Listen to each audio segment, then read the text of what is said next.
Aim right, achieve big at KR Mangalam University. Xi Jinping सत्ता को अपने गले से इतना चिपका लिया था कि जिन्होंने सत्ता तक पहुंचाया उनके ही पर कतरने लग गए। फिर दूसरा, उनके खिलाफ बगावत भी थी कि भैया अगर तुम ही बने रहोगे सर्वे सर्वा तो मेरा नंबर कब आएगा। और अल्टीमेटली अब वही लोग मिलकर इनको तख्ता पलट करवाएंगे। लेकिन ये जो रहस्य है कि भाई ठीक है, आप धीरे धीरे उनकी जड़ें काट रहे हैं, समझ में आता है, लेकिन एक देश का मुखिया तमाम बड़े इवेंट से गायब हो जाए, वो किसी भी राष्ट्रीय अध्यक्ष का वेलकम ना करे, वो किसी समिट में ना जाए, वो कहीं नजर ना आए, ये क्यों? इतना सस्पेंस क्यों बनाना है? ठीक है, आप करिए धीरे धीरे अपना काम जो आप कर रहे हैं, उसको गायब जैसा क्यों कर देना है? हाँ बिल्कुल, देखो सच्चाई यह है कि चीन को समझना बहुत आसान नहीं है। जो आप देख रहे हैं वो असली नहीं है, जो असली चीज़ आपको नज़र नहीं आ रही। और ये सोचना कि शी जिनपिंग गायब हो गए हैं तो हो सकता है उनकी पावर कम हो गई है या उनको रिमूव करने वाले हैं, ये सबसे बड़ी भूल हो सकती है, क्योंकि ये पहली बार नहीं हो रहा, पहले भी 2 बार हो चुका है।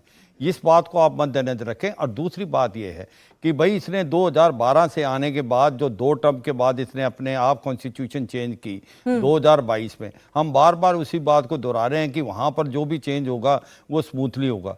स्मूथली कोई चेंज नहीं होगा। या तो आप 2 बार प्रेसिडेंट रह सकते हो या तो नहीं रह सकते। अगर आप रह सकते हैं, जिस प्रकार से इन्होंने कॉन्स्टिट्यूशन चेंज कर दी, तो उनको ये भी पता है कि कौन सा आदमी लॉयल है, कौन सा इंसान जो है उनके पीछे छुरा घोंप सकता है। और मुझे लगता है कि कुछ एक समय में इन्होंने अपने लॉयलिस्ट को साथ ले लिया है और जो भी ज़्यादा एक प्रकार से पावरफुल बनने की कोशिश कर रहा था उसको इन्होंने साइड ट्रैक कर दिया है। अब क्वेश्चन आता है कि क्या वहाँ पर जो इंडिकेशन मिल रही हैं चीन से वो क्या दर्शाती है? हाँ, ये सच्चाई है, चीन की इंडिकेशन में ऐसा लगता है कि चीन की इकॉनमी अच्छा नहीं कर रही है। चीन के अंदर सबसे ज़्यादा इन्फ्लेशन बहुत ज़्यादा है, अनएम्प्लॉयमेंट 43% है, सप्लाई चेन वहाँ से शिफ्ट हो गई है। आप ये देखेंगे कि जो सेमीकंडक्टर ये रेयर अर्थ मटेरियल जो उनका एक प्रकार 83% है और वर्ल्ड को वो करता है, वो भी धीरे धीरे उनकी पकड़ कमज़ोर हो रही है। तो इसको आप मद्देनज़र रखते हुए तो ऐसा लगता कि हो सकता है ये जो रूमर्स हैं ये सच्चाई हों। मगर अगर आप पास्ट ट्रैक रिकॉर्ड देखें चीन का, क्योंकि वहाँ पर जो चीज़ आपको दिखती है वो नहीं होती, तो ये एक प्रकार से बहुत गलत हो जाएगा कि सोचना कि शायद शी जिनपिंग के दिन आ गए हैं। मुझे लगता है कि जब भी कभी बदलाव आएगा तो फिर कोई तूफान ही आएगा अंदर से और तब उसको एकदम ही बदला जाएगा। अगर उसको धीरे धीरे चांस देंगे तो इतना कमज़ोर तो शी जिनपिंग नहीं है, जो कि कम से कम 13 साल 14 साल रह लिया है, और उसको आप धीरे धीरे उसके पर काटना स्टार्ट कर दोगे ये सोच के कि भाई हो सकता है जब जिस प्रकार से बेलारूस के प्रेसिडेंट आए उनको जो वेलकम कर रहे थे उनकी एक सिक्योरिटी को भी कम कर दिया गया।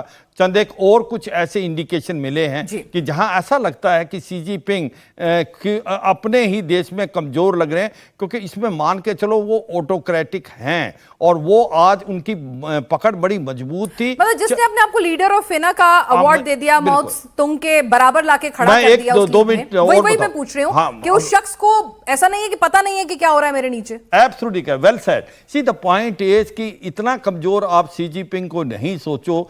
आप एनालिसिस कर रहे हैं उसके लिए, उसको खुद पता नहीं चल रहा क्या उसके लॉयलिस्ट नहीं है। आप 3-4 चीजें और देखें कि अगर आप देखें कि ताइवान को हड़पने की कोशिश सबसे ज्यादा किसी प्रेसिडेंट ने की है तो की है शी जिनपिंग ने, और वो उस कतार पे है कि वो कभी भी हड़प सकता है। और आज उसने प्रूव कर दिया चीन के अंदर कि उससे ज्यादा कोई स्ट्रॉन्ग लीडर लास्ट कुछ सालों में नहीं हुआ। आज उसके साथ उसका जो PLA उसके साथ खड़ी है। वांग वी को दोबारा लेके आए थे ये फॉरेन मिनिस्टर, पहले ये चले गए थे, उसको गदर किया। तो मुझे लगता है जल्दबाजी होगी, हमें मिसरीड करना चाइना एक प्रकार से बहुत ही ज्यादा आप कहोगे सीक्रेट सोसाइटी है। आप इसका पास्ट ट्रैक रिकॉर्ड देखें, मैं अगर पीछे ले जाऊं तो कहीं ना कहीं जापान ने इनके ऊपर बहुत एट्रोसिटीज की थी सेकेंड वर्ल्ड वॉर में।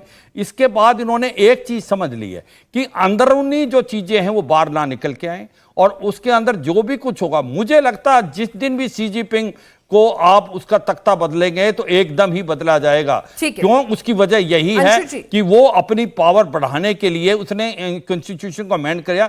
वो लोग अपने साथ रखे हैं जो कि इसके लिए लॉयल हैं। अगर वो लॉयल हैं तो वो सर सबसे बड़ा धोखा सबसे करीबी ही देते हैं आमतौर हाँ, वो देंगे, एकदम देंगे। हाँ, ये समझो, ये हाँ। नहीं देखना कि धीरे धीरे उसकी पावर कम होगी। क्योंकि पावर सबको चाहिए sir, at the end of the day ऊपर एक ही चेयर है, उस पे सबको चढ़ना बिल्कुल है। नहीं, तो वो जिस दिन भी होगा एकदम होगा, स्लो नहीं होगा। अभी ये सब क्या हो रहा है ये समझ लेते हैं अंशु जी। अगर धीरे धीरे होगा तो वो भी लड़ेंगे, मुझे लग नहीं रहा।